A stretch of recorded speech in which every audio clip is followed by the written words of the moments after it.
It's time for AggroChat, the official podcast of the Tales of the Aggronaut blog and stalwart gaming community, where we talk about stuff and things, and the stuff about the things, and sometimes gaming. I'm Belghast, and let's start the show. Hey folks, it's that time again, time for another episode of AggroChat. This is episode 507. Tonight I'm joined by Ammo. Hello. Ashgar. Hello. Grace. Hi. Kodra. Greetings, travelers. Tam. Hello. And Thalen. Hey there. So this week we're going to continue our nonsense and have a larger list of games to get through. Yay.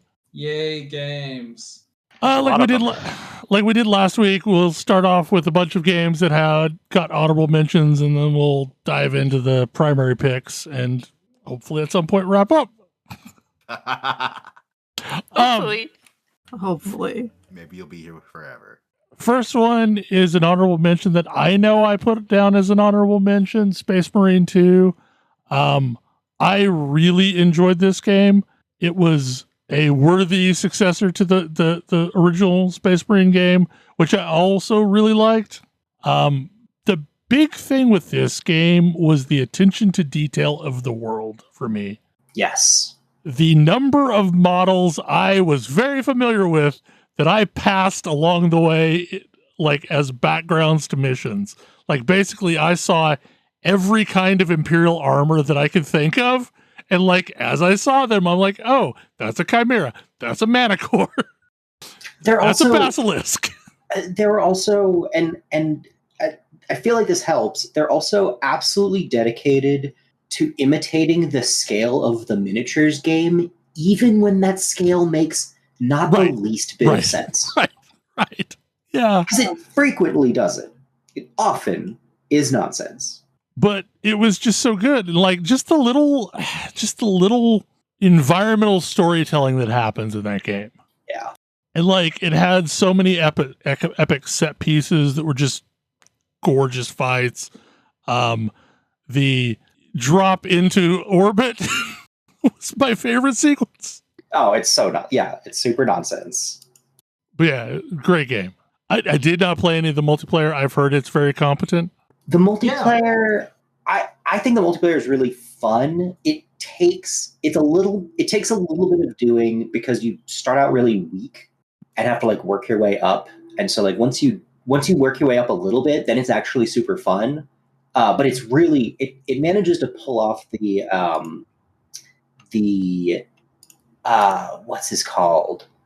The like Left 4 Dead thing of getting the pacing of enemies just right, so it always feels close.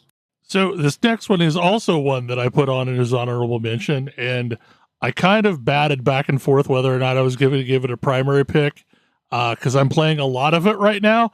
Path of Exile 2. I have thoughts on this game. I've said them at length on this podcast.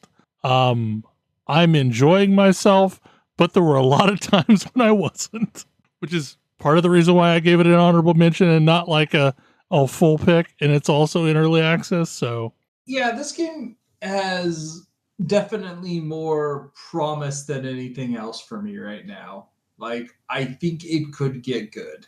I'm going to be very interested to see what comes out tomorrow, because tomorrow afternoon they're releasing a video about basically the roadmap of where it's going, and also going to appear on the podcast with Gazzy and Darth Microtransaction.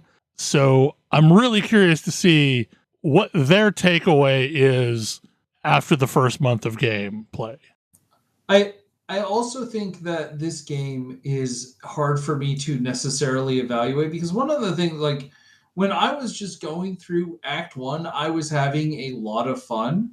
And then I hit kind of a wall with Geonor, and that was a tough fight that took a long time. And I was like, cool, I got through Act 1. And then I was like, the fact that it took so long to get through Act 1, and the fact that this is part of it is this is a game where if you think about the fact that I'm expected to replay through all of this over and over again, it gets less good in my head. It's a game that I will probably enjoy playing once. That's kind of where I'm landing. Like, I actually am really enjoying myself now. I was actually just commenting to Val, like, my build is finally online, and it's super fun. It's actually more fun than anything I played in PoE 1.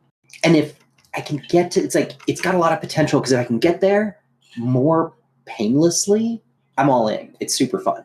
Yeah, like this is kind of the problem with the state of the game right now, is basically there are 3 classes that you can play that at level 1, you can kind of be playing what is ultimately going to be an in-game build. So like Ranger, you can play Lightning Arrow and whatever the lightning rod things are all the way to the end game. Invoker Monk, you can play Ice Strike. Once you get Ice Strike, you can pretty much play that all the way through to the end of the game. Minions, so long as you know what you're supposed to do, minions come on really early, because the problem is you want to choose a spirit gem that's not in your class and no one tells you it's there. Like if you know to go get Raging Spirits, minions basically comes online pretty fast. But until you realize, like, you're going to get suggested things that you shouldn't take, and really you should take minions or the Raging Spirits. But really, like, those 3 classes, you can play something that resembles what the end game version of that build is all the way through. All the others you can't. Like Warriors specifically is like, it's a bunch of bad abilities until you're almost at the end game. And I don't know about Mercenary. Nobody does. Hey, I know a little bit about it. It's really a shame. It's really a shame that I am literally on the opposite side of the tree from Energy Shield. I cannot be farther away from nodes that improve Energy Shield.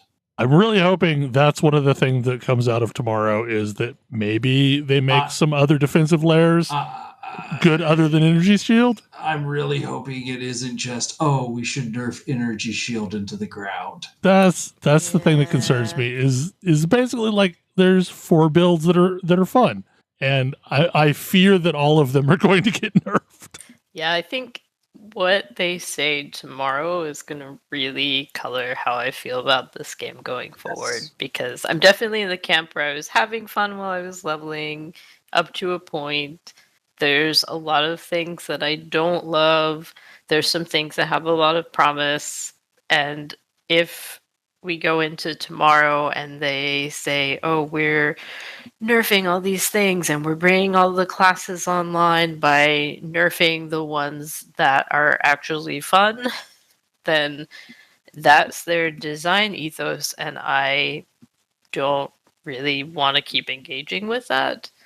If they say, we see that these classes are out of line and we're going to bring the others up to that and do some other things for quality of life and speed of gameplay, then I'm going to stay interested. So I'm just really curious to see, where they come down in terms of their design. Because, this game could be really great, but it also might just end up not being for me. I mean, if they retreat back into ruthless mode, then I think I'm checked out as well. Yeah, like there's so much potential here. Like, it could be really great. It's gonna be a challenge for me for it to beat out Last Epoch, but Last Epoch is also like catering to me personally in a lot of ways. And so like it's a little unfair for me to be like, well, they're not giving me what Last Epoch is giving me, and like Last Epoch is specifically up my alley. Yeah, but we're going to talk about that later on in the show. That's true. A little bit. Anyway, next up on the honorable mentions, Metaphor Refantazio. This was one of my picks. Atlas had some really good releases last year. Earlier in the year, they actually released Persona 3 Reload, which was a remake of Persona 3, where they really cleaned up the game. They had a brand new English cast. They expanded the soundtrack. totally new models and environments, so it's kind of up to date with the Persona 5 visual standards. Addressed a lot of the issues with like the combat. It's a really, really gorgeous remake, which is awesome because Persona 3 kind of set the standard for the modern Persona games. I didn't actually put Persona 3 on my honorable mentions list, but I'm kind of retroactively lumping it in right now with Metaphor because Metaphor does actually kind of borrow from the Persona games. Like it has social links and a calendar system. They've been really working on this game for like a couple years, and it shows because it's got the Atlas flair and style, and again borrows from the Persona kind of style. But it's got a really cool narrative. The visuals are just, they've got some really vivid and kind of wild narrative designs and stuff. They've got everything wrapped in this sort of neat storybook kind of style because books kind of play an important part in the story without really going into any spoilers there. It's got a really great cast, just a variety of ages and backgrounds, and it adds for a really neat kind of look at all the different aspects of this cool new fantasy world that they made. The music's pretty cool. If you've seen like any of the trailers or anything for this game, you've probably already heard like the battle theme, which is pretty crazy, but it's really awesome, and the whole soundtrack is pretty great. It is very different than anything they'd ever made for Persona. That's true. I mean, that's like it just kind of borrows like the formula, but like the game itself is definitely very different. Like you can tell this is an Atlas game basically, but it is very different from SMT or Persona, and it's great. Like if this is their new IP, and I think it's done pretty okay, so I'm definitely looking forward to more games from this IP because it's really cool. And I mean, there's a reason why it's been getting a lot of kudos and awards. I really enjoyed it. I want to go back and play New Game Plus and do some of the stuff that I didn't do the first time around. But yeah, it's really great. The story is it's really nice. It's probably one of my favorite Atlas stories in a while. It gets pretty dark, but it's also got some fun twists and turns. And I wasn't really sure where it was going a couple times, so they did a good job of making it fairly unpredictable. And it was just really good time. Really, really good stuff. I'm definitely glad that I picked it up right away and played it before I got spoiled on some of the finer details. Yeah, I played this game a little bit, but I did not make it very far, so I didn't quite make the list. But I did enjoy what I did play. And again, the music is actually really cool, but very weird if you were expecting Persona music. Yeah, I super regret that I had no time for this game. I really wanted to play it. Yeah, same. It's definitely on my list for the future. Yeah, I think I hope you guys will enjoy it because it was a lot of fun. It's really cool stuff. Kunitsu-Gami. Yeah, this was my honorable mention. This is a game that came out from Capcom, and I think the only place I saw anything about it ever was a Penny Arcade comic. And I saw like no advertising at all otherwise. I've got the impression that it was the case that Capcom kind of like didn't spend a lot publicizing the game. I did find out about this game, but only because they bundled it with Okami. And recently they did a bundle with Okami, and also there's some cosmetics in it if you own Okami. But I finally decided to go ahead and pick it up then when it was on sale, and it's a really fun, really well-made game. It's very, very pretty. It's set in basically medieval Japan. Is this like the Technicolor Oni kind of game? I don't think so. Okay. It's basically it's effectively a tower defense game is what it boils down to, where the tower is a shrine maiden whom you have to protect as she slowly makes her way to a torii gate and then performs a dance to cleanse it. And so each level you go in, you're collecting resources and freeing villagers. Then you can assign roles to the villagers, and you unlock more roles as you defeat bosses as you go through the game. Like you start out, the only role you can assign is woodcutter, and then you get archer and so on, ascetic, shaman, so on and so forth, each with their own role.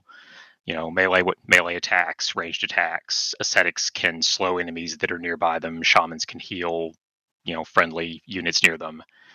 But so you can assign the villagers these roles and set them up to defend. And then also you are playing a character who, can run around and attack as well. In fact, I've had at least one, I don't know if it's the only level like this, but there is at least one level where there are no villagers. It's just you. And it's entirely up to you on your own to protect your charge. So basically, during the daytime, you're collecting the resources, freeing the villagers, creating a path for the Shrine Maiden to make her way to the gate, and setting up defenses. And then when the sun sets, enemies spill out of the corrupted Torii gates, and it's various horrific yokai-looking things that basically try and get to your charge and take her out. And so you make it through the night, and then the next day, try and advance her further along the path. Later levels will have multiple gates, so you make it through the first gate, you've got more path to go to get to another gate. There's one level where instead of doing that, you have everybody on boats crossing a lake, and you're being attacked by mostly by flying and aquatic things. So there's a little bit of variety. Then it's also got a little bit of an ActRaiser quality in that between those levels, you have villages that you've freed where you can assign villagers to repair things around the village. And once they're done, you collect resources to upgrade units. One thing I really appreciated, all of the different roles and then also the main character have upgrade paths. And if you decide that you could have better spent those points on something else, you can just completely blank out one of them and get all the resources back and spend it somewhere else. It's like no needing to, I need to wait and hold on to this because there's this really expensive thing I want, and so I'm just not going to upgrade anything for a while. No, you go ahead and spend those things on cheaper upgrades, and then eventually, if you feel like you need to, you can refund a bunch of those and buy the expensive thing you wanted, or just try something completely different. Or like when I got to the level where I didn't have any villagers at all, I refunded a whole bunch of upgrades from various of the villager roles to then upgrade a bunch of stuff for the main character, because my first attempt on that did not go well because I hadn't upgraded him very much. But it's a really fun game. I think even the base price is fairly cheap, but it seems to go on sale fairly often, and you'll get some cool cosmetic stuff if you own Okami, which you own Okami, right? You should own Okami. You should own Okami. So I looked this up, and this is the thing that I was thinking of. It was okay. The trailer was debuted at the Keeleys some years ago, and when I first saw this, I thought it was like maybe an Onimusha game. There is a bit of an Onimusha feel to it as well. I mean, you're collecting orbs after you beat up demons, so there's at least that. And also, all of the characters, apart from the maiden herself, are all wearing masks that look very much like Orokin masks from Warframe. Because it gave me a bit of a Warframe vibe there. Yeah, it's like they're both drawing from the same inspirations there aesthetically. But yeah, it's a really fun game. I've been playing it a lot recently, and yeah, I felt like it deserved an honorable mention. Okay, so this is like a combo topic. This year we had a bunch of games leave early access and actually release. It does occasionally happen. We've already talked about some, and there's more in the queue. Yep. We did talk about Peglin heavily on the last show. Talked about Secrets of Grindia a bit on the last show. Caves of Cud is another game I want to specifically mention here, as that game has been in development for ages. Ever. 15 years. Yeah. something like that. Like in my mind, it's as old as Dwarf Fortress. Like it might Yeah, not be it's quite just- that old, but it's up there. It's one of the old roguelites in my head, but it just hit 1.0 this year. They have finally decided to call it a complete game. It has actual tiles so not just ASCII graphics, although they definitely are tiles designed to resemble ASCII graphics. And it's published by Kitfox of all people, the same folks who published Dwarf Fortress on Steam. And this is I did talk about this some weeks ago, basically when it came out. And it's just so interesting to see all of these games that have been worked on for some time finally actually hit the release date and be good. Like, these games are excellent. We're going to talk about another one involving spaceships in a little bit here. That's another one that's been going for 10 years, something like that. But just to all of the projects that endured, deserve a mention this year. Yeah, it's super cool to see. I love seeing these games not get stuck there forever and actually get to be like, see a full release and, I don't know, feel complete, or as complete as makes sense. Releasing games is hard, yo. Also, the mole boss on Deglin kills me now sometimes. I'm mad about it. Yeah, they've had a few changes. Middara. Oh man. So I can't remember when we started playing this, but Middara, which we currently have Act 1 of, Unintentional Malum subtitle, is a big adventure board game where you are playing as a specific cast of characters, and like the whole shtick is this is a magical world, but everyone who lives there had to spend like their childhood on Earth. So like there are references to like modern day things that people miss. Like, man, I miss being able to just go to a Starbucks. One character got really into guns, but there's no machining on Middara, so he had to like figure out a way to jury rig up a terrible gun. That gun is not terrible. That gun is not terrible. It's quite powerful. Also, we started playing this in early 2023. Okay. What really gets me with this one is what had me for the longest time is the way that the acts work. Like so you have story rounds where you're reading a big section of text with like dialogue and actions between all of your characters, and then suddenly they find themselves in a adventure scenario, and the game will tell you, go grab these tiles to set up the board. Here's where your enemy, here's where you start, here's where the enemies that are currently on the map start, and all of the enemies have like a specific AI card that they follow, and tells you how to control them. And so as far as it goes, it kind of feels like a GM-less like tabletop game where like there are a bunch of enemies and they have a bunch of interesting AIs that you can adjudicate.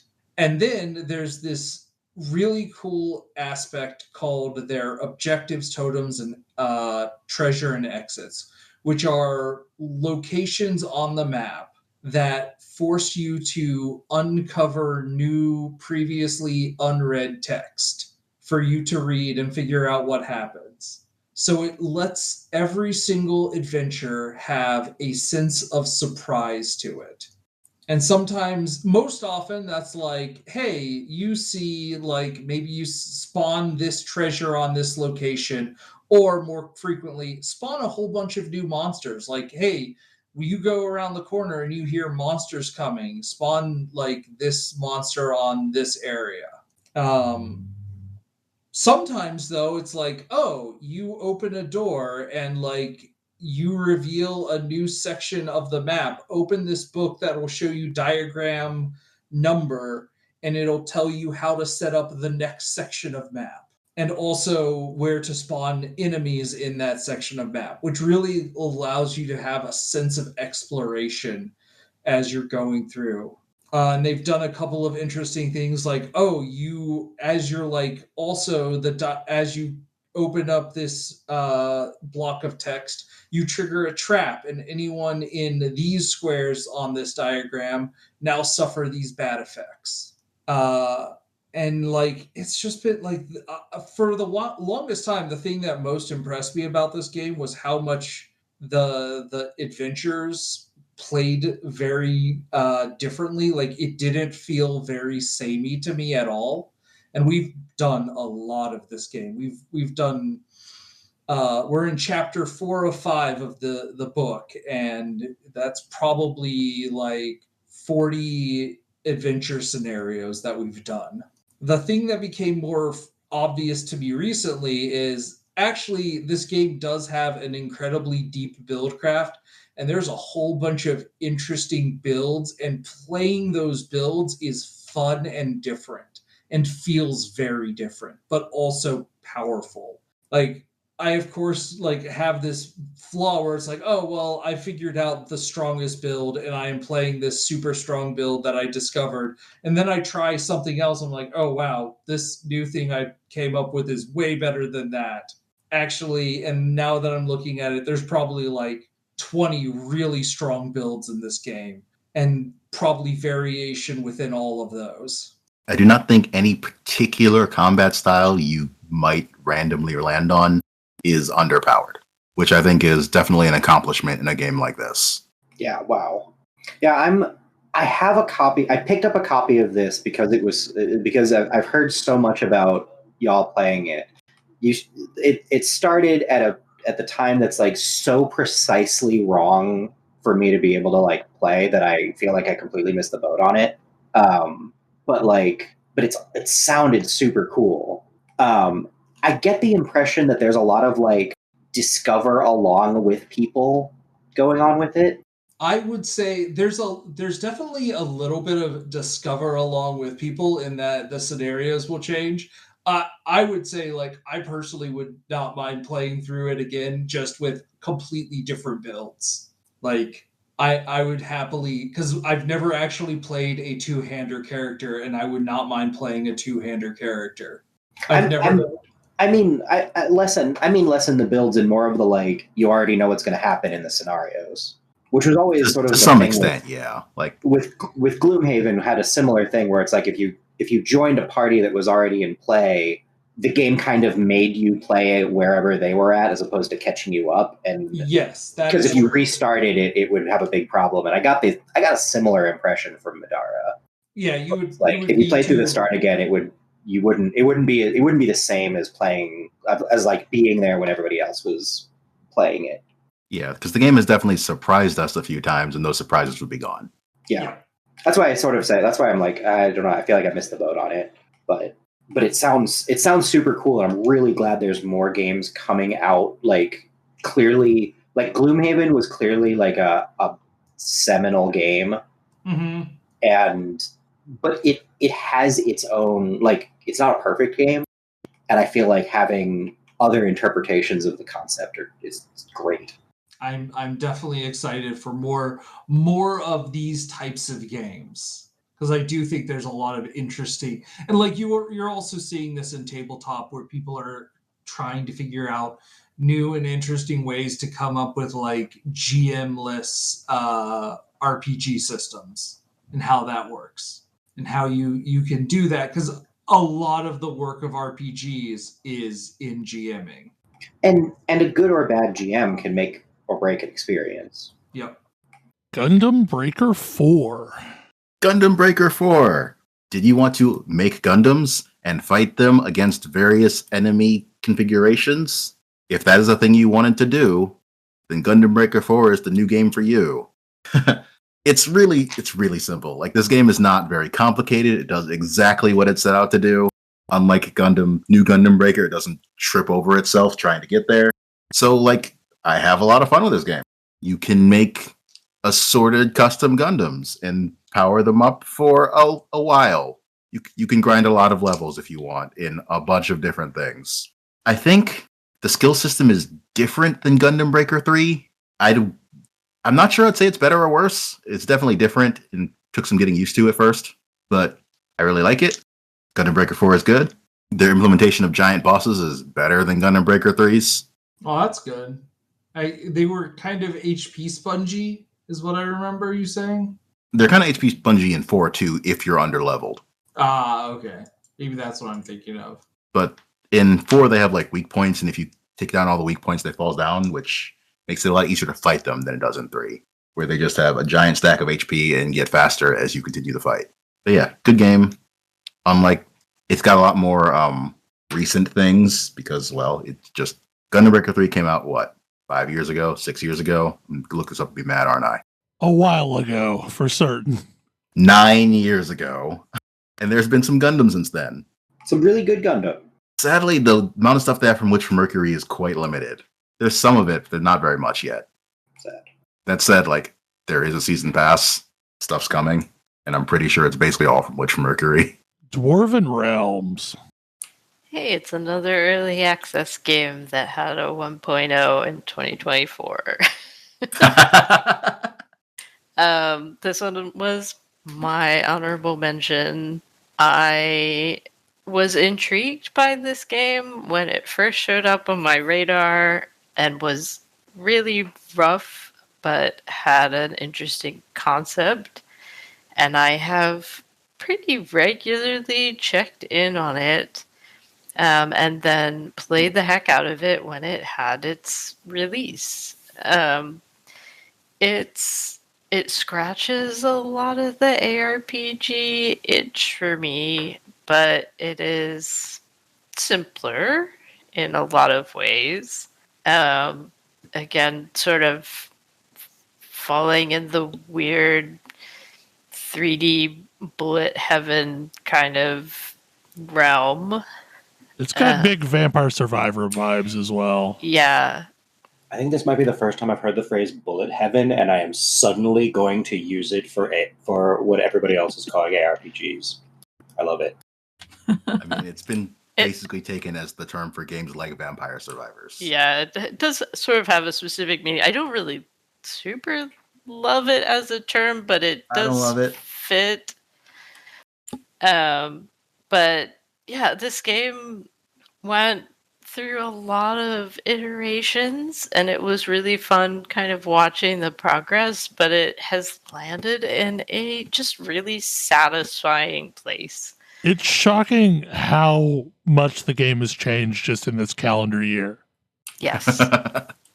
It really, I mean, it has definitely gone through some pretty substantial iteration, and it's great. It's taking feedback from the people who are playing it, and a lot of things have been balanced, a lot of things have been sort of reined in and made more streamlined. It sort of found its footing, and it's just so much fun to just quickly hop in a map that fills up with monsters, and you murder them and collect their loot, and that does its magic in my brain, and it makes me happy.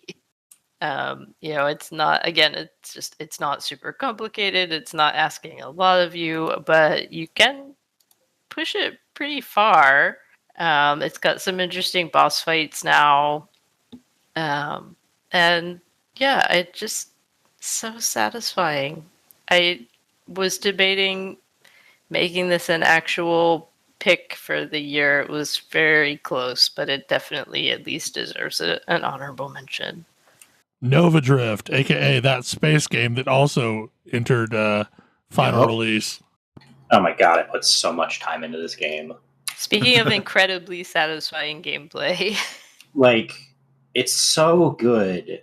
And it is a roguelite that one of the things that I run into with roguelites is the more you unlock, the harder it feels to get a good or the build you want, because there's so much stuff and like it becomes very hard to narrow it down. And Nova Drift solves that just really, really, really smoothly. And I absolutely love it for that. It's super fun. I don't know. I've just put a ton of time into it, and I really, really enjoy the loop, and how customizable the difficulty is if you want it to be. Like, I've eventually gotten to the point where I'm mostly playing the turn on all of the modifiers mode, and that's really fun. But if I want a more chill experience, I can have a more chill experience. I found that I end up turning on most of the modifiers, and what I like about the game is that I have a good time regardless of whether I have a quote-unquote successful run. Yes. Like, it's just fun to play, Yeah. regardless of whether I win. I've had runs where I like die almost immediately, and even those I'm like, okay, that was really funny. Let's re-rack and do it again. But I'm glad I did that. That was stupid. Love it. Whoops, I picked Firefly and got dumb. Yeah, there's definitely some options where I've seen like, oh, somebody with more self-control and restraint than me would be very good with this. I am not that person. Oh, it's also a game that knows exactly how much graphics is the right amount. Like, it could easily be too much, like overwhelming visually or underwhelming visually, and it manages to be neither. And that's perfectly whelming. Yeah, it's just it is just the perfect, like, it's the perfect balance of this looks cool and I really enjoy it, and I'm really like, there's just cool effects and so forth, but I never feel like the screen is unparsable. That is a thing that got refined heavily during the long early access period. Yeah. Because it used to look very different. And there's a tendency, especially when you've got, a limited visual, because it's like you're a small game. You don't have like crazy visuals, but you've got like cool effects. You just go nuts with the effects. And I think games often suffer for that. And being able to be like, oh, no, this is exactly as much as you need is just a good, I really appreciate that in games where they don't go overboard. UFO 50. What a weird game. What a weird game this is.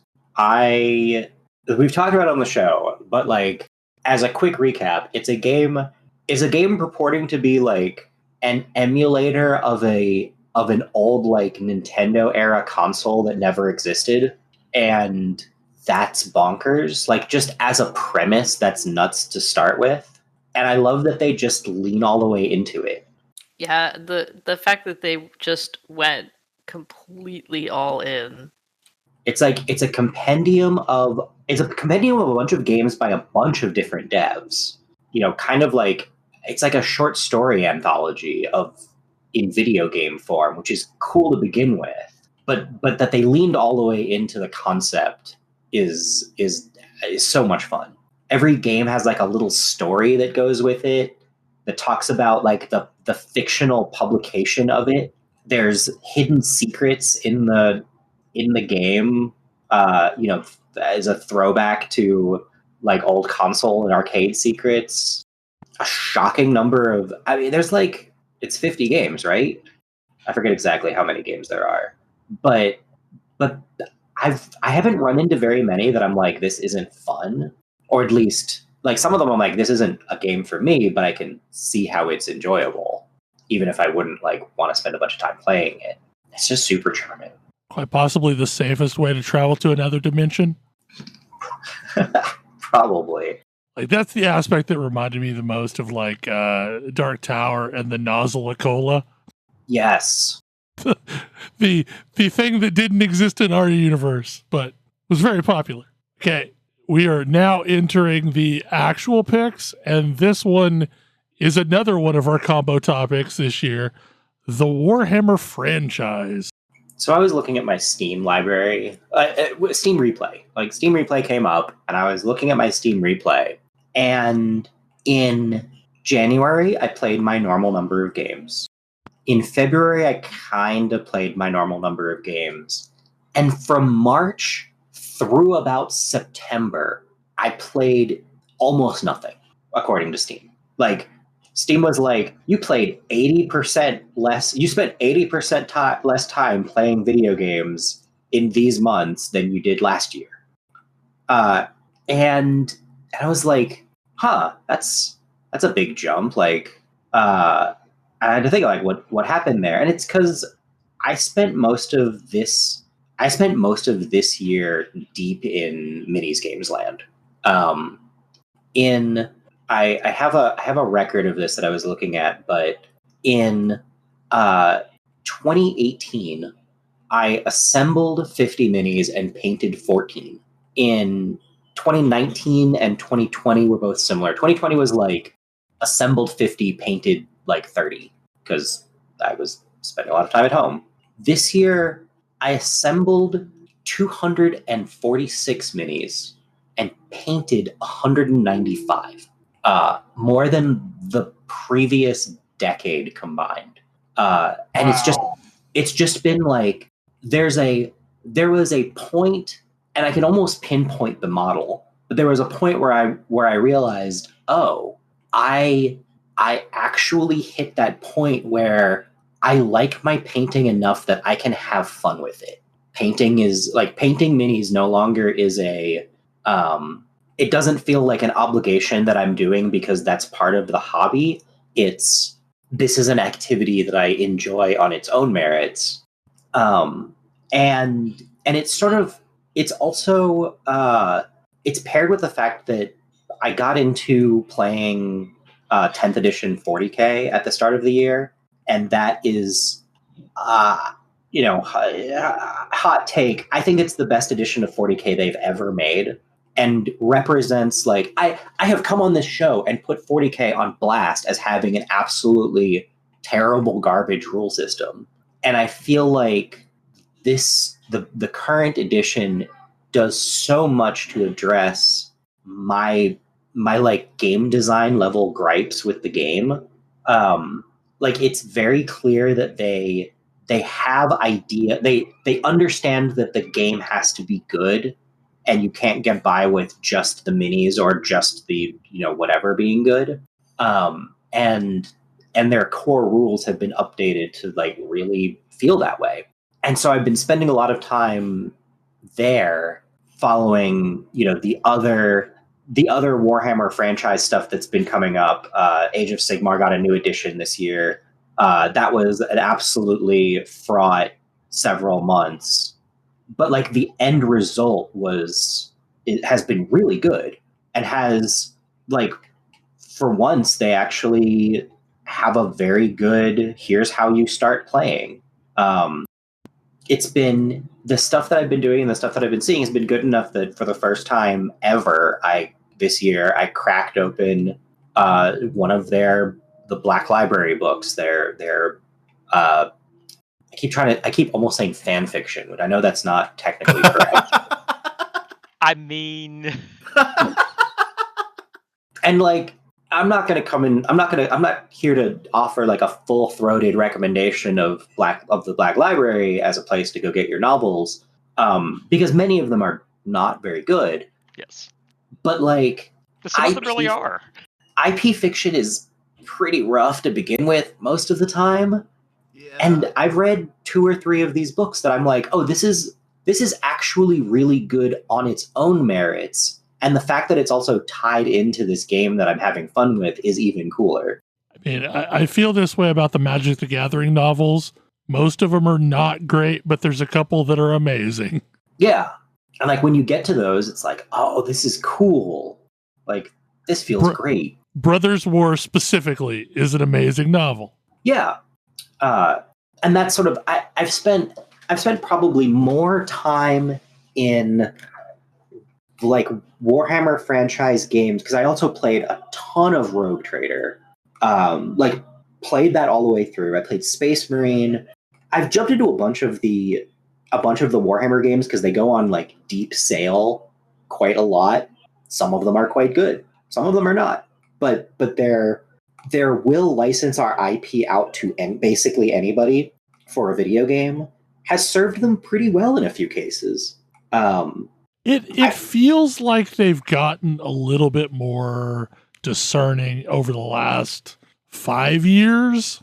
Really? Because I feel like about 5 years ago is when they went from nobody can have this to everyone can have this.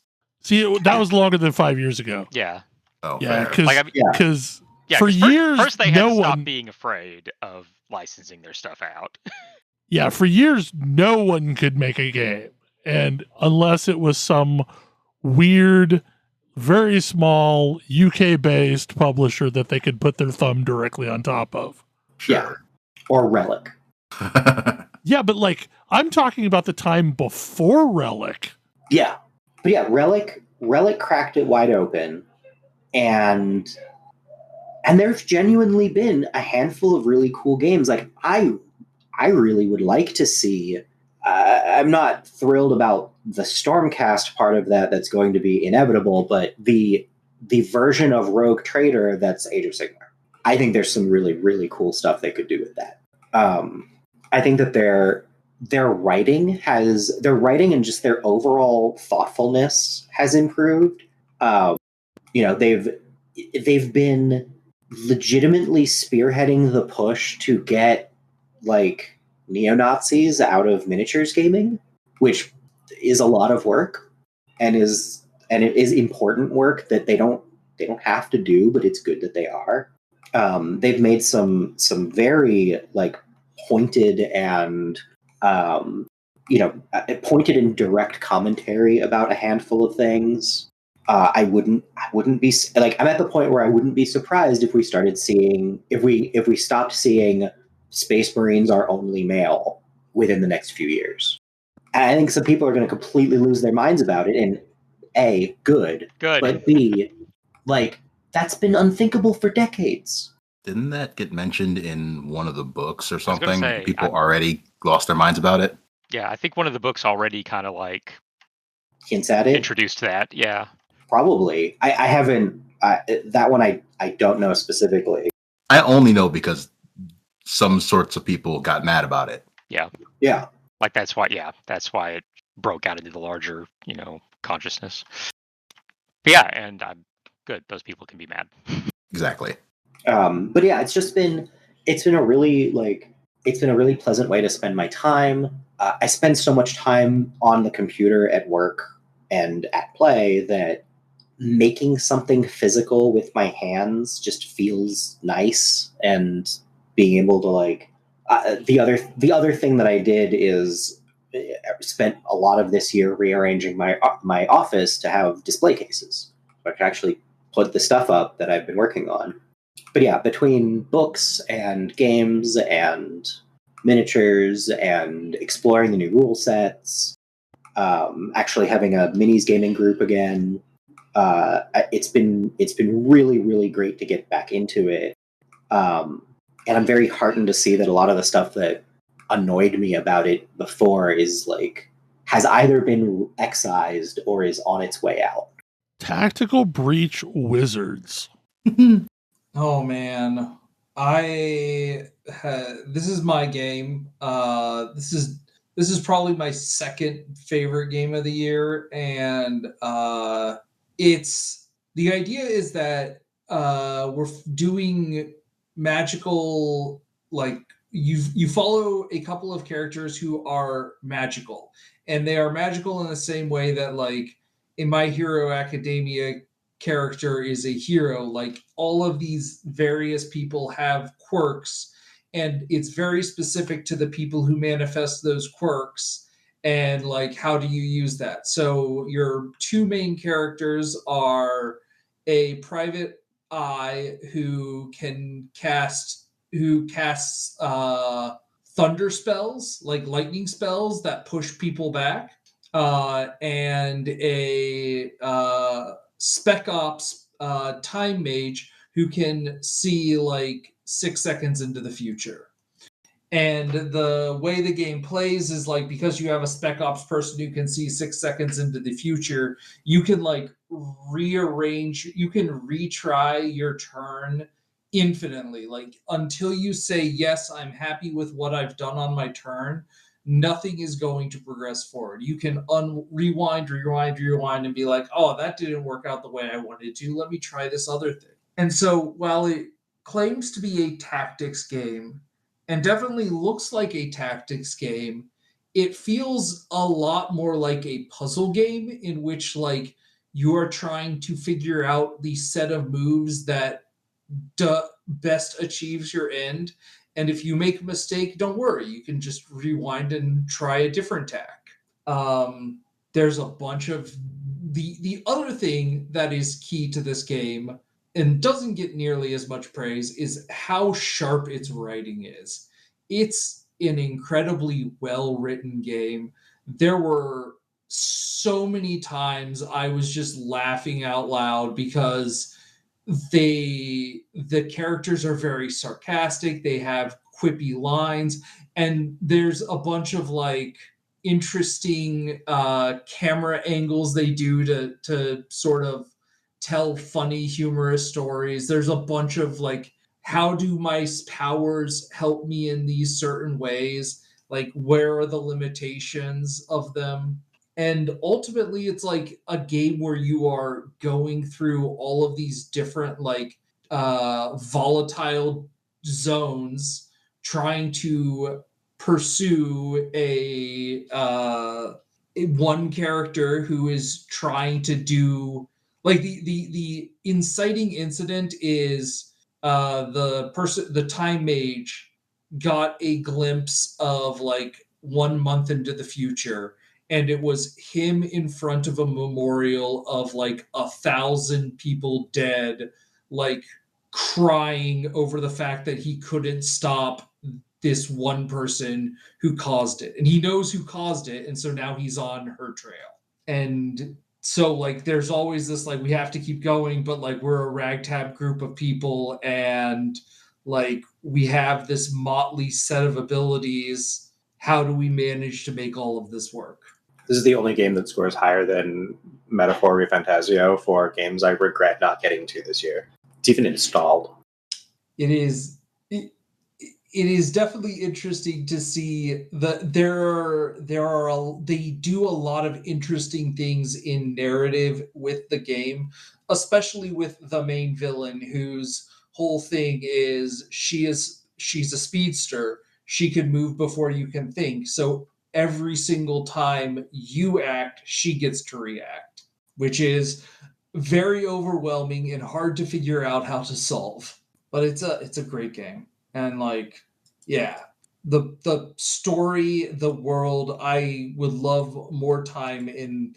I'm really excited to see like what else this team is doing. But this game was very cool. So next one is one of mine, specifically Path of Exile, Settlers of Kalguur League. This league was huge for the game as a whole, and it added in a lot of functionality that we eventually saw in Path of Exile 2, but it added in the currency exchange, which has been hugely beneficial for, purchasing things that you need to just make the game function easily without dealing with the trade economy. It also added a city building mechanic that I am hoping sticks around in one form or another, because the shipment mechanic specifically offered access to decent gear and would make solo self-found type gameplay much easier. Because, you could game the system to where, like, if you need, pure armor bases, there's a specific set of metals to specific towns that you can send to return well-rolled items of that type. So it seemed like it was much easier to get just gear in general. And the gold mechanic as well was hugely beneficial in that it added an alternate path for respecking instead of just regret orbs, which admittedly, like towards the end of the game, you have plenty of, but are definitely not something you have access to early on. And the gold costs were cheap enough to where you could pretty much make early changes freely without worrying about it too much. So I'm interested to see what the next league is going to look like, but this was probably my favorite single league that they've done since I started playing seriously. So definitely wanted to give them credit for that. There was an important change they made also that you did not mention. They got rid of melee totems, and gigabuffed all the melee skills. Yeah, that's true. That's true. So no more having to drop 2 totems every time you want to do melee. Like there's just a bunch of changes in it too, and I think overall it put the game in a better state. And I'm curious to see what 3.26, I think, is the next one is going to look like. I'm curious if it's going to be, if like they say they have 2 teams fully dedicated to each game. I'm curious to see if we start to see leagues last long. This league's already lasting much longer. Yeah, it's ridiculously long. Like that's the thing that worries me. And we'll talk about that on the last game of the list, but like Last Epoch right now is going to have a 9-month-long league by the time the next league rolls in. The release cadence has definitely been a problem on a lot of these last several leagues, because like it used to be pretty reliably 3 months to 4 months, and I don't know what this one's going to end up being, but like it's going to be a very long one.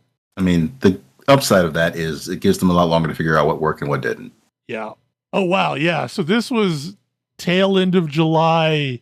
Yep. Wow. Yeah. And we don't have a firm date on the next league, so probably February, March-ish. But like I really hope a lot of these things stick around, because like they were significant improvements in quality of life, just for general gameplay. So I suspect the rune crafting is not sticking around, even if like the rest of the town stuff does. Yeah, I doubt it does. I would hope recombinators are finally in a decent enough state that they can stick around permanently. I know King's March is eventually going to be a town in Path of Exile 2, and during one of the presentations surrounding the release of Early Access, they said something about that they wanted to basically continue implementing functionality in Path of Exile 1 for King's March as the town evolves into the King's March that's in Path of Exile 2. So that's going to be interesting to watch play out too. I feel like a lot of times when you see that kind of thing, the gap between the time you get to see it come up and the time you see it in the new game is huge. Yeah, I'm thinking like EverQuest to EverQuest 2 kind of deal. And so like, or WoW to later WoW expansions.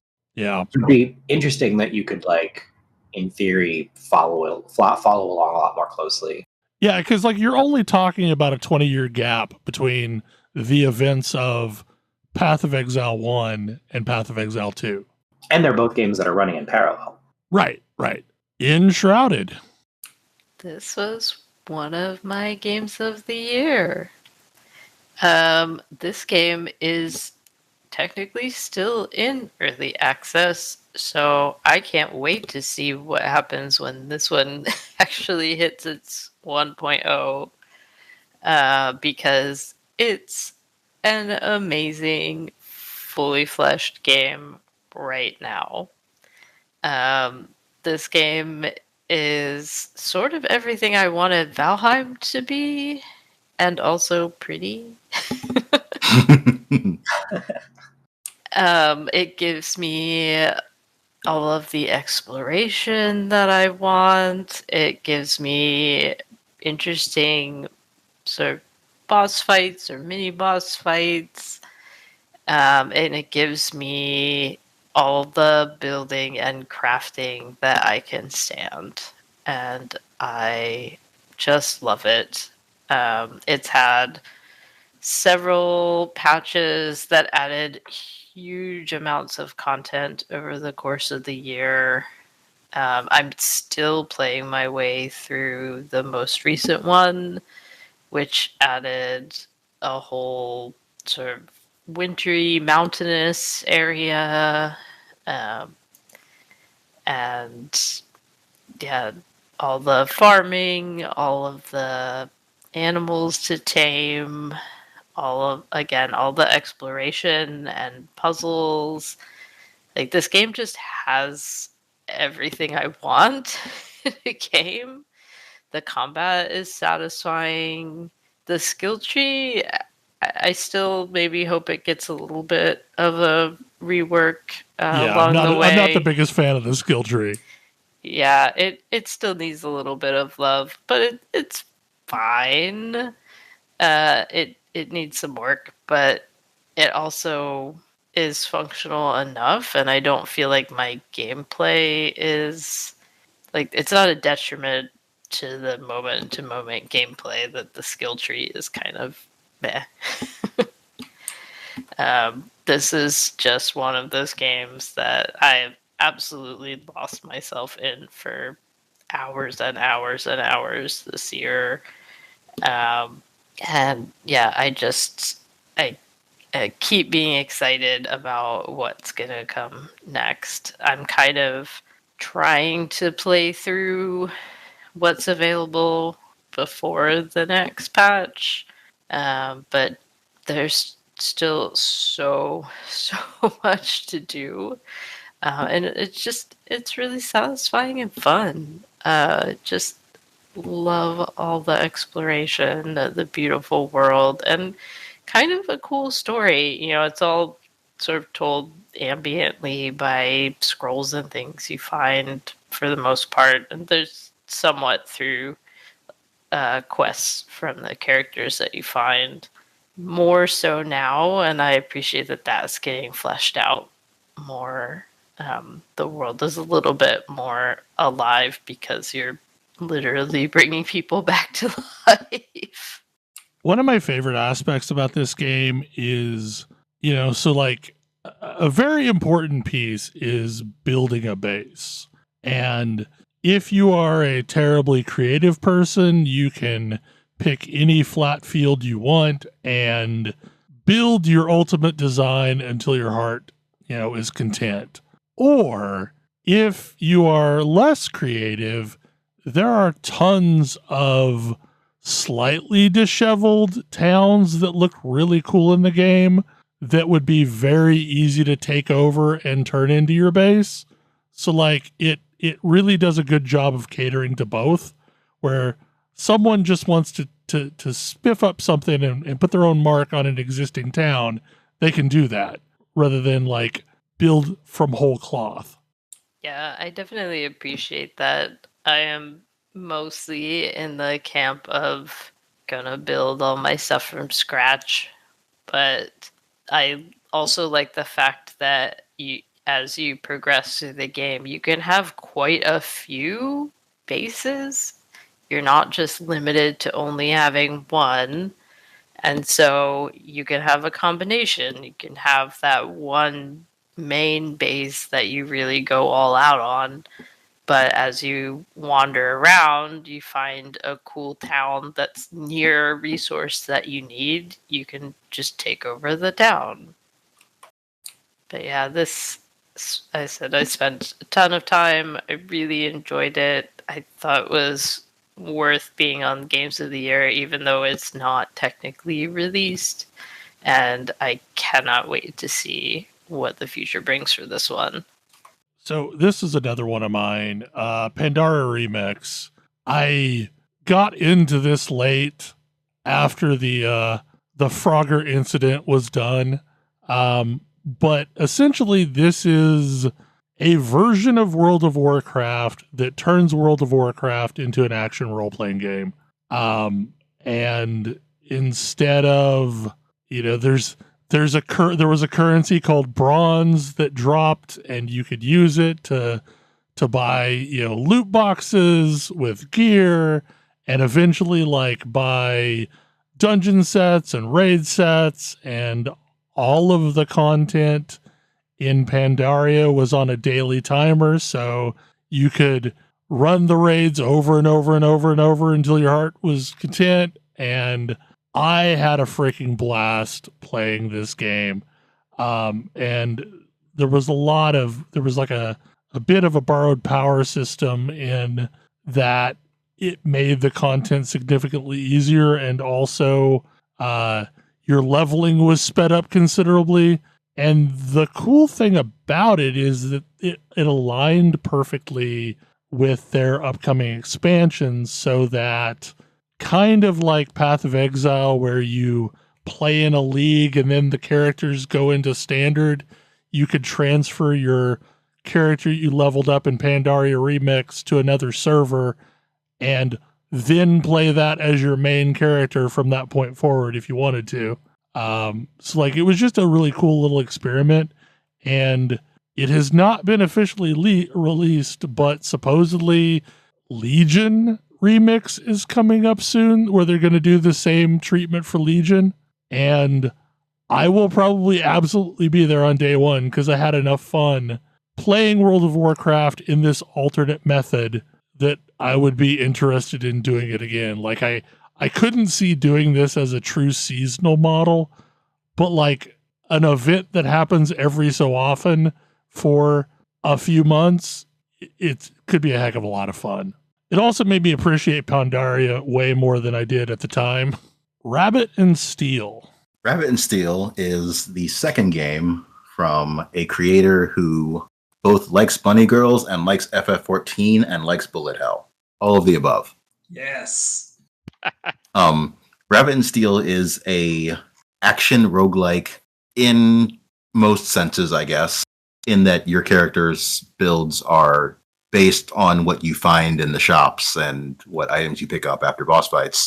But the actual gameplay is heavily based on boss fights in Final Fantasy XIV. It's also kind of based on the developer's previous game, Maiden and Spell. There are so many different circles on the ground, and they all have slightly different meanings. And getting to learn how to react to all of these circles on the ground is very fun in Final Fantasy XIV and very fun in Rabbit and Steel. Rabbit and Steel does do a pretty good job of teaching you how to do things. There's the intro zone, which is just kind of a few random fights, teaching you the basic mechanics. There are several different ones, though, so you may or may not see everything every time. Then each of the actual areas you go to 3 areas and then the final area, have a set order of boss fights, but some of these bosses can have more than one pattern. So, like, maybe you'll get the version that does repeated bisecting of the screen top and bottom, but maybe you'll get the version that does a variety of other different radial cuts. And these sort of teach you the various mechanics that are involved in that zone. Like, one of them is very much about matching your character to a particular color. They are pretty colorblind friendly because they also have shape language there. But one of the earlier boss fights shows you a simple version of this. So when you get to the final boss of that zone, it is a final exam. It involves every mechanic that could have come up earlier in the zone. They love to do this, and it works really, really well. Yeah, this is the thing that Final Fantasy XIV proper does a lot.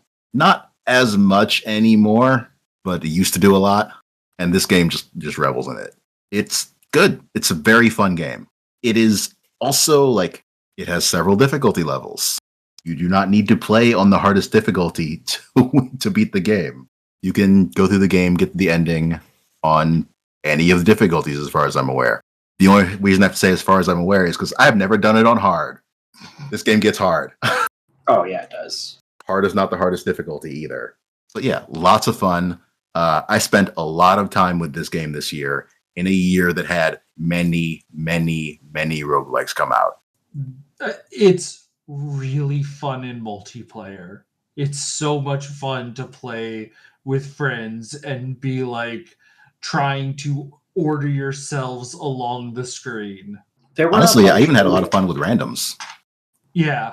There were a bunch of, for a while, there were a bunch of games that were like trying to capture the, what if you just took raids from MMOs and made a game about those? Mm-hmm, mm-hmm.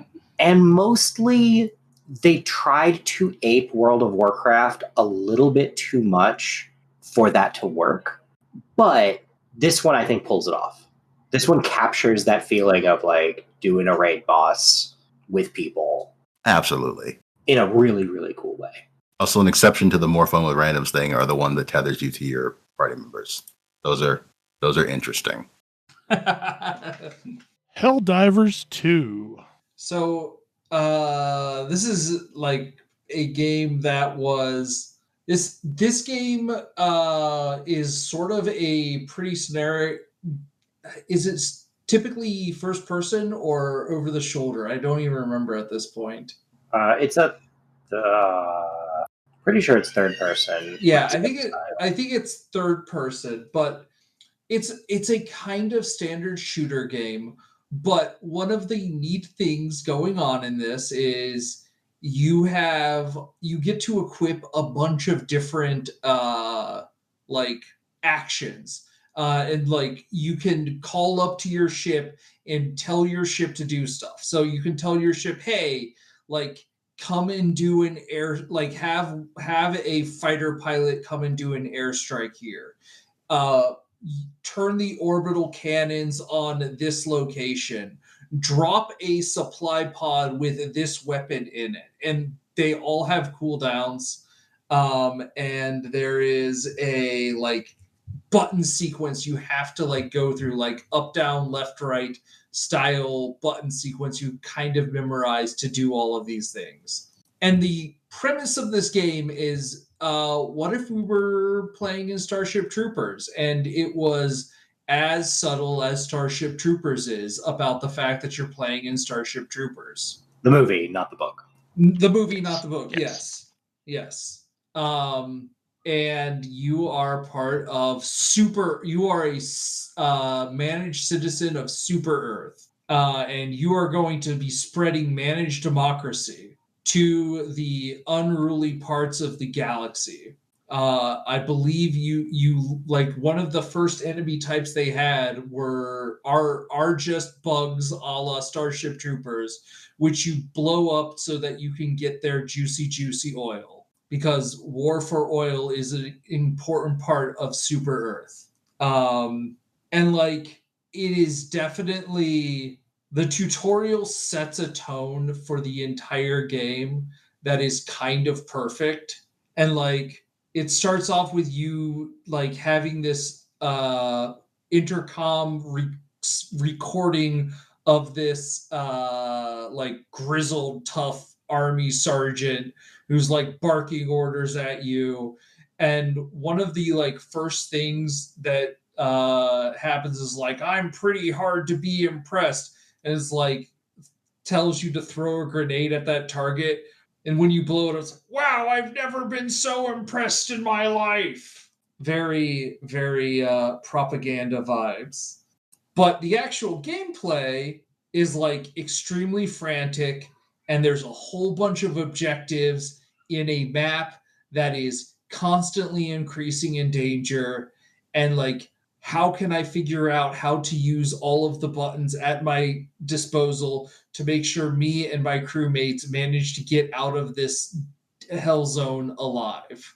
And they encourage you to ramp up the difficulty as you level up, and starting off the difficulty is pretty chill, and it becomes excessively less chill as you go up.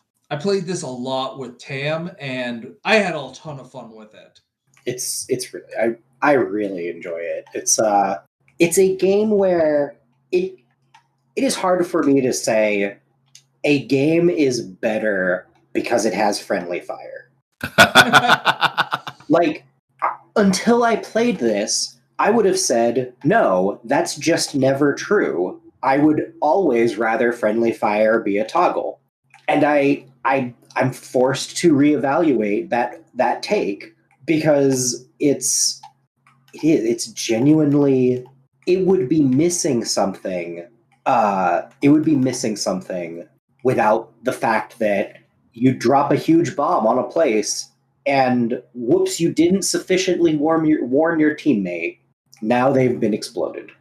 But it's okay, because while that Helldiver is dead, there's another Helldiver up on the ship. They'll come and help out.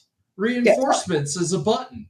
And then when you reinforce, you get to like have a very minimal amount of control as your pod descends down to the planet. And so maybe you try and smash a bug on the way in, or Or a teammate, because friendly fire is a thing. Oh boy. It's a game with satire so unsubtle that it's like people who are like, take it too seriously get mocked in global. I'm glad Arrowhead managed to escape from their top-down isometric roots to make a game people actually played. Yeah, it's so good. It's so fun. I actually kind of want to go back and play more of it because they added a new faction. Oh yeah. Yeah, they did. I'm excited about this. Basically zombies. Yeah. Well, this is also a game that I really respect for like being willing to tell a story, even if the players don't necessarily love it. Yes. So like yeah, the other thing for this for me is like it's on its own, it's a perfectly serviceable mid-tier shooter. If it were just that, it would be a fine game, but we probably wouldn't be talking about it here. But major orders are a stroke of genius. It is a community-wide goal, and sometimes the community fails them. And the story accounts for whether you've failed or succeeded. Yes, stuff happens. Well, when the robots were introduced, like, there just weren't tools to deal with robots. And so, like, you got to watch as the entire galaxy map started to turn blue because we just kept losing planet after planet after planet to the robot invasion. That sounds pretty amazing. Yeah. And like it manages to do this tongue-in-cheek thing, but like it's a game that's got a history, because like there's a whole like, hey, remember this planet, because that planet was brutal, and despite being super brutal, like the players almost won, but they didn't quite. And they remember it. And like it takes a truly confident DM to create scenarios that they know their players will absolutely lose and run them anyway. And you can see that the DM running this game is doing both that and letting themselves be surprised. Well, this is really cool. Another moment I will remember is like they would hotfix the game, and then suddenly people would start like posting screenshots of things that were not in the game before there, and the CEO of the game would be on social media being like, I don't know what you're talking about. It's bug propaganda to believe that bugs have wings. Yeah, there's no flying bugs. There's no such thing as flying bugs. That's absolutely ridiculous. 1 week later, it has always been our stated fact that bugs with wings exist, and anyone saying otherwise is a liar. Yeah, like their whole like the whole vibe is impeccable. They're like introducing new enemies and then having your official social media accounts say, no, those enemies aren't real. What are you talking about? Like fully in character. It's genuinely funny. Final Fantasy VII Rebirth. This isn't mine. No, I think this is Ammo's. I was like, wait, I think a couple of us had this, but yeah, so like Final Fantasy VII Remake was good. It was really great. It was really fun seeing the characters and the new game with the new models and everything, and the new soundtrack, and so it was good. I was looking forward to Rebirth, and I was expecting more of the same, and holy moly, now we have the open world, and wow, there is so much game in this game. It's unreal. Yeah, it's like the characters are, I think they're written even better. There's a lot of nice humor. There's some really fun banter. It's basically everything I really kind of would have wanted, with just a lot of like an interplay between the characters, because I like the characters from 7. Most of them are pretty good, and they've nailed like all of them so far that we've seen.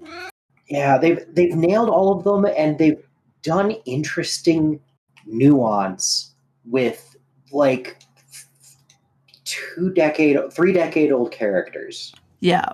Like, that's so hard to do.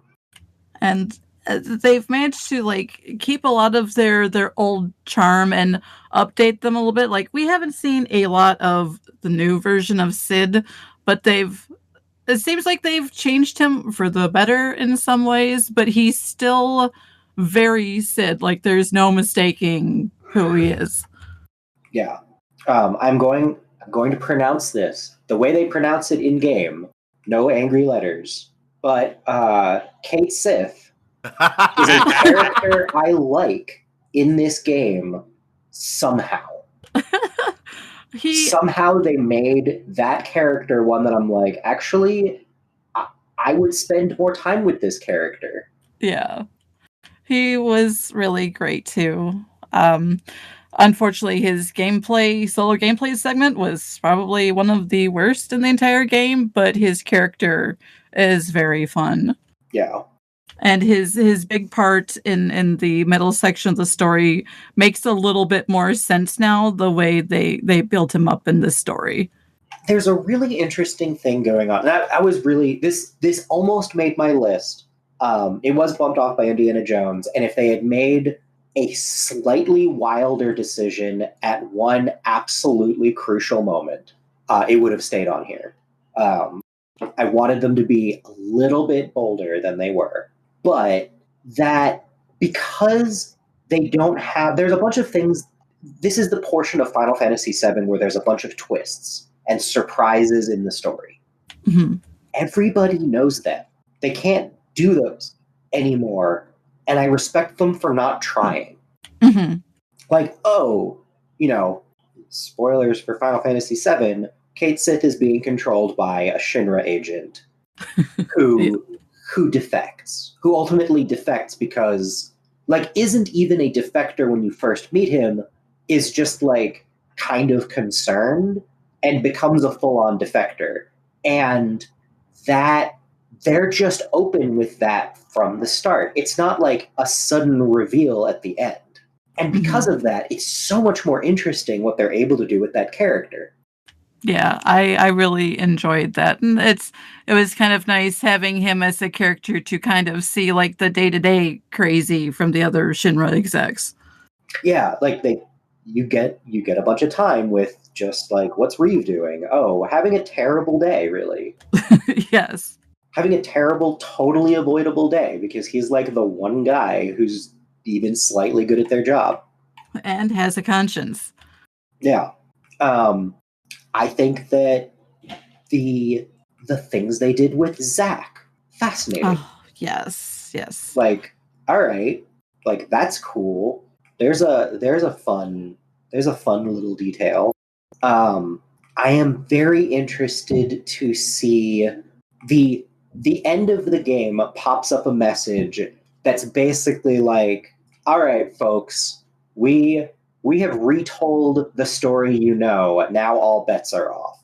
Yeah, I'm hoping to see how off the rails they're going to go. I'm very curious to see what they do with that. I go into the third installment a little bit skeptical because I was like, it wasn't quite as bold as I was hoping, but it had some really, really, really cool fights and just cool stuff that it was doing. And boy, am I here for this like top to bottom dismantling and reassembly of the story where they keep the good parts. Mm-hmm. But they just do more interesting stuff with a bunch of the other parts. Yeah, I like the line they have between just like pure nostalgia and creating a slightly new environment and story for the characters to kind of do their thing in. They also do absolutely incredible world building. Mm-hmm. Like, Final Fantasy VII takes place in a world, and if you played the original, it's like, I don't know that this world makes a lot of sense. You've got Midgar, and you've got some other places, I guess.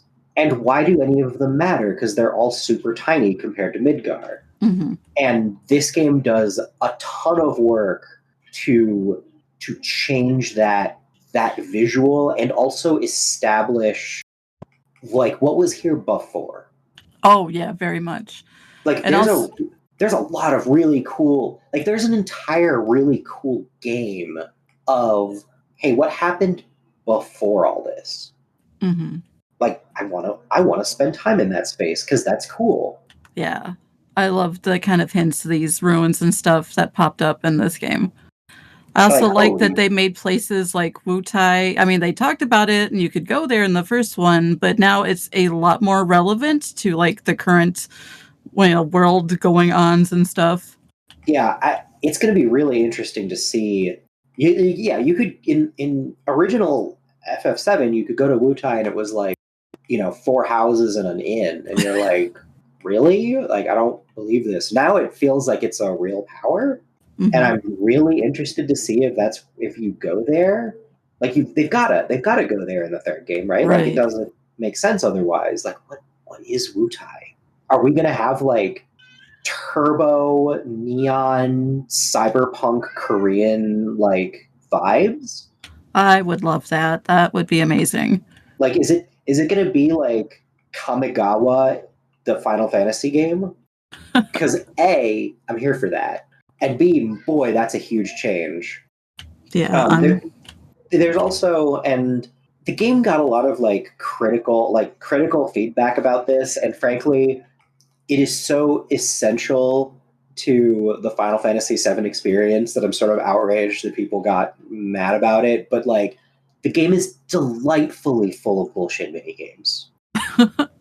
Yeah, did they forget that from the original? I loved it. It was ridiculous. Yeah. Like, they keep so much of the silly and just the heartful silly in this game with the minigames and stuff.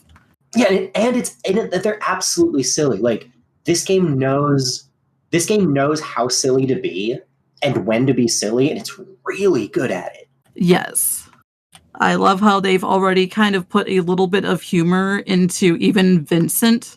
Yeah, like that's so good. That yeah, like scene somehow Vincent is funny and definitely and really cool. Like, he was cool before, but he was cool before in the way that everybody thinks that what's his name, the ninja in FF6 is cool.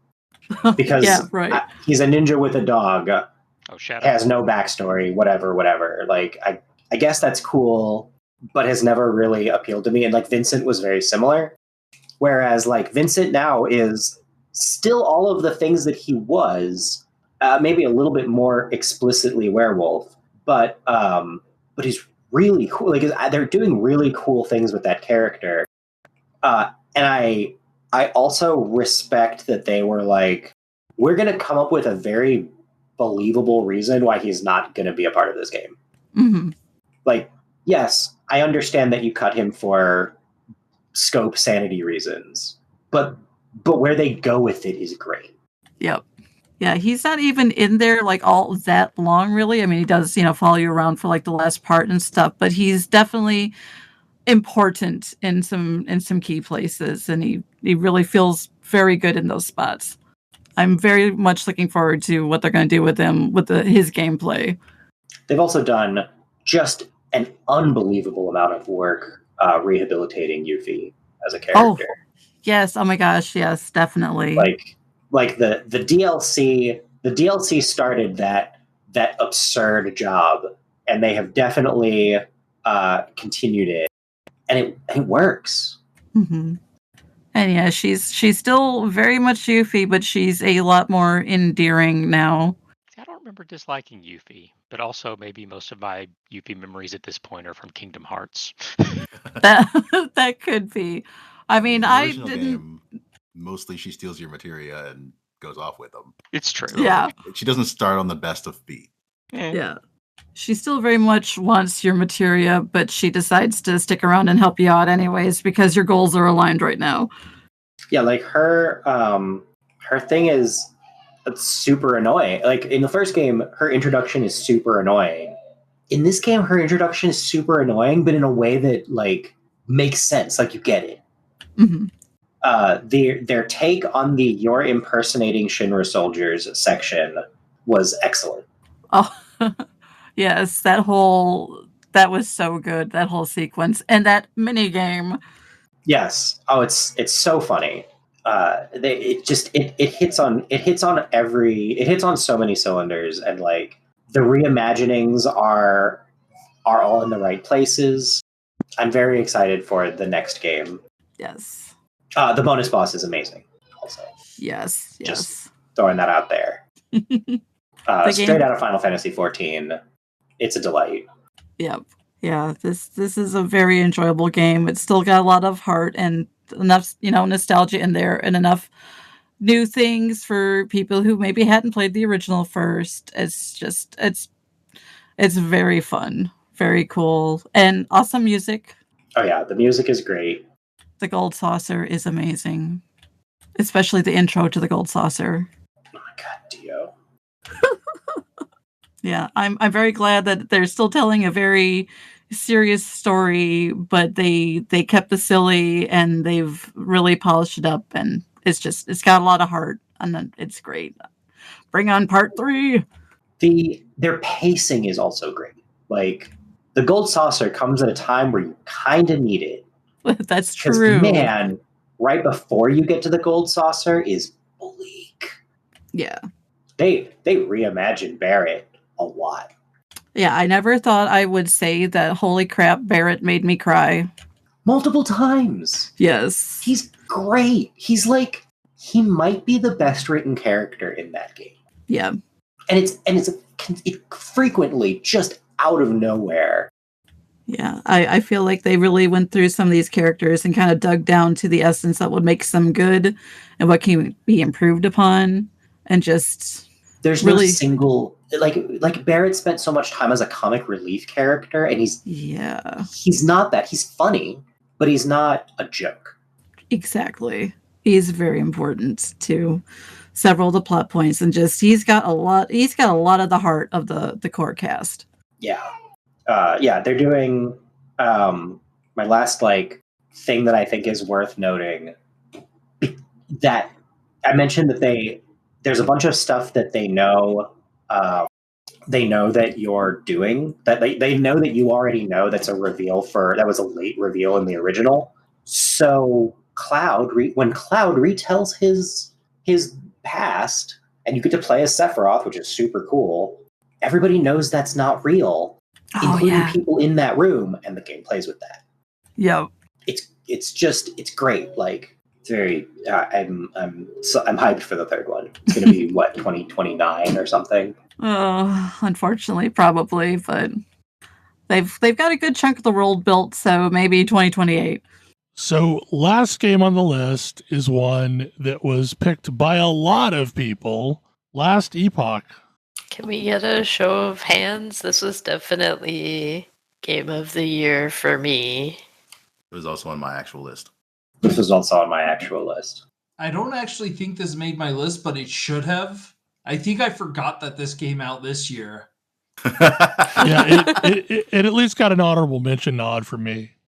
Yeah, this game is almost everything that I want in an ARPG. It's just so good. It's polished now that it has 1.0. I think the big thing that I really want to talk about are the factions, which was just a new concept that I had not seen before, that let the community divide themselves into people who like to play with an auction house and people who generally prefer to avoid that, and rewards both play styles.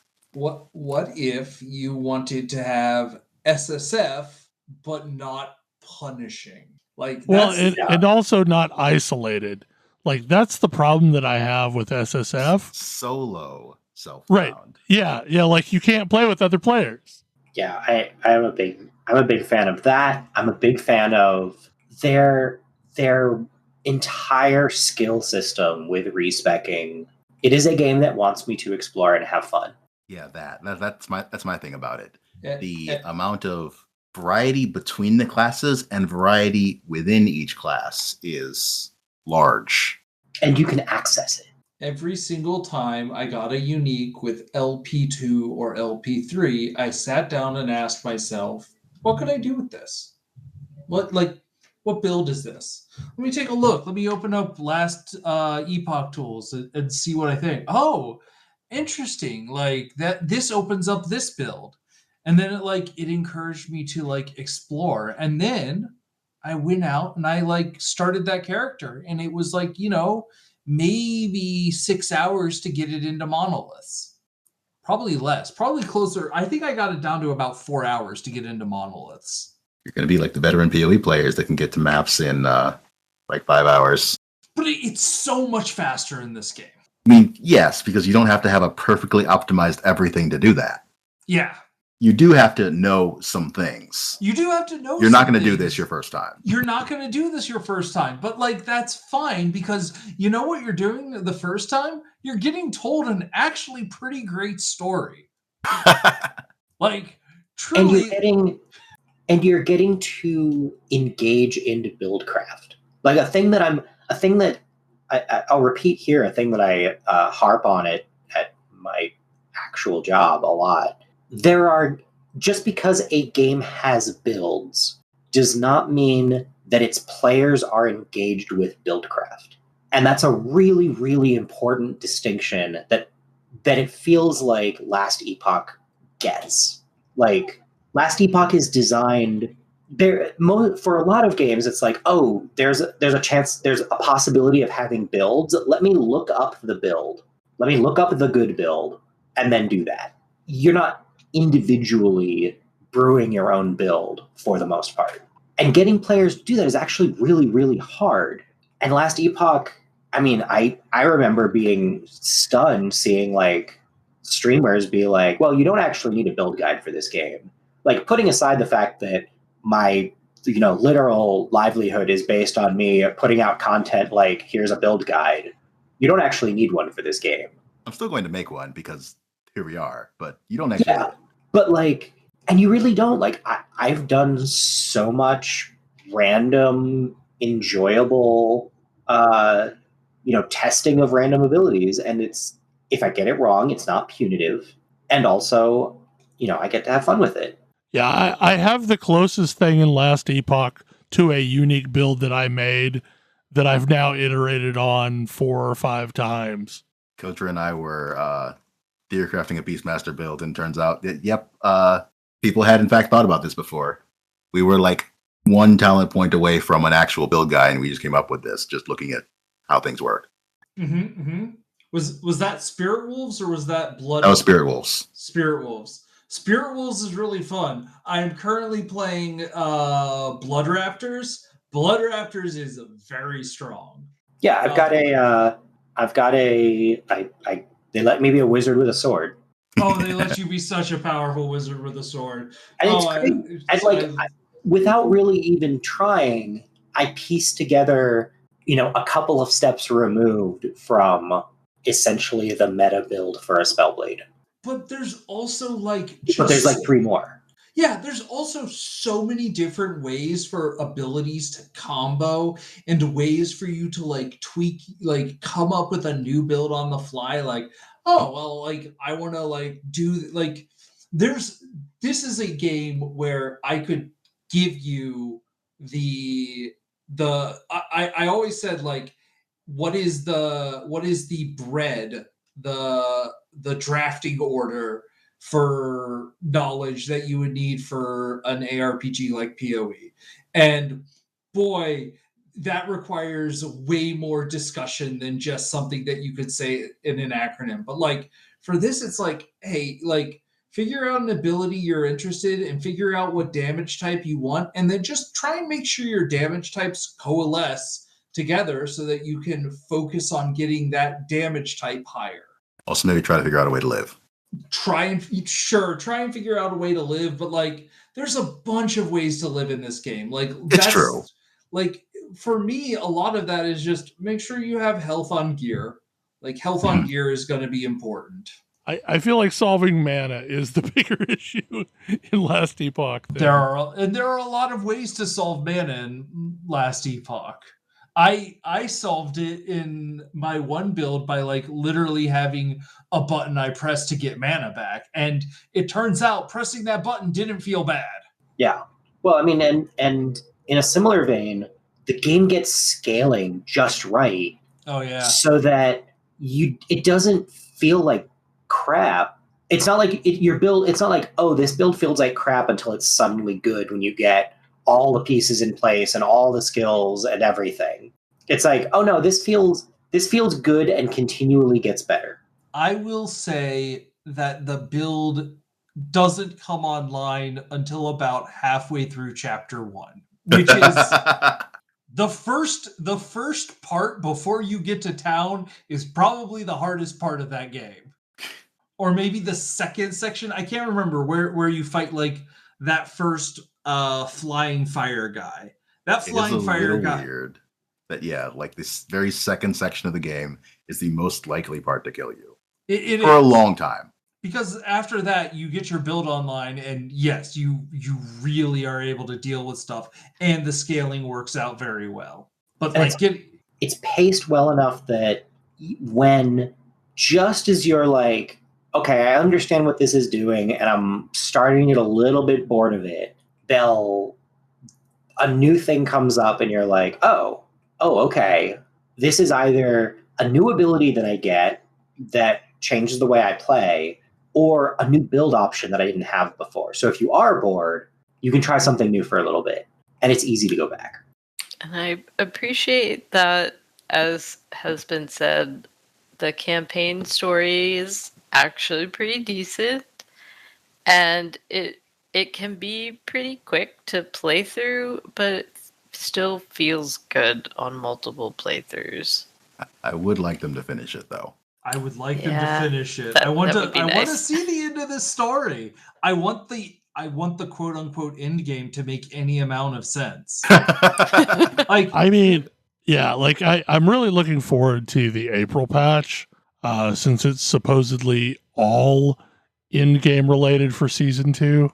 I think the end game is a little too samey, but I still think like I'm more interested in a couple more acts of single player campaign, because one of my favorite things in this game is play through campaign, get build working, and like you can do that through the campaign.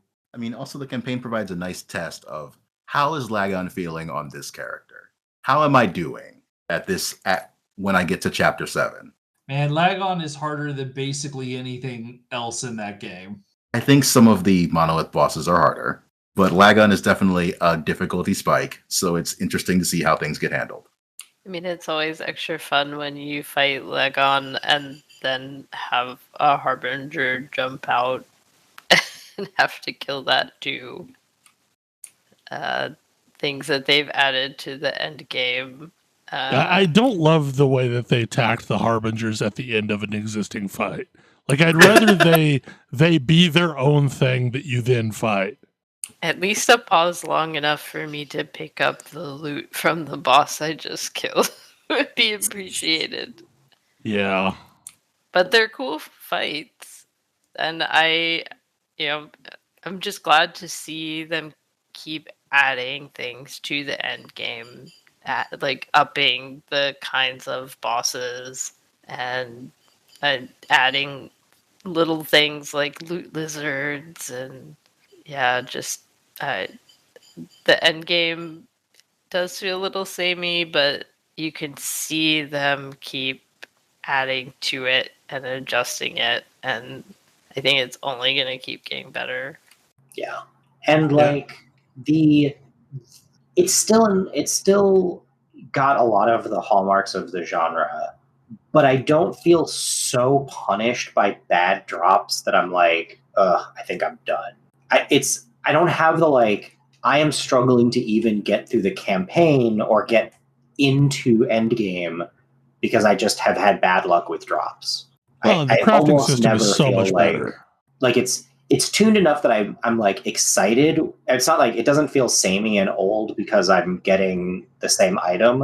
And I think that the LP system really really emphasizes that, because it's like you can get the unique that you need to make your build sing. That part's generally not even that hard. Mm-hmm. But you do need to work at, like, if you want the really good version of that, that's a different story. I really like how the LP system allows uniques to be accessible while still giving you something to fight for. Yeah. And the other piece of this game, which is you have a very clear and tangible way to chase those things you need. Yes. It is very obvious what you need to do and where you need to go to chase the pieces that you are chasing. And I love that because some of the uniques still will take quite a while to drop, but in my head, it feels much better when I know that I actually can target them at least somewhat instead of just having to keep running random content and hope. Someday Lagan will drop his sword with a decent amount of LP on it. Someday. And I think that was a show. There were so many games this year, you guys. It was a good year for games. So many. Mm-hmm. I love video games. Yay! Yay! Well, hopefully you enjoyed the show, and we will see you again next week. Good night. Good night. Good night. Good night. Good night. Good night. See you.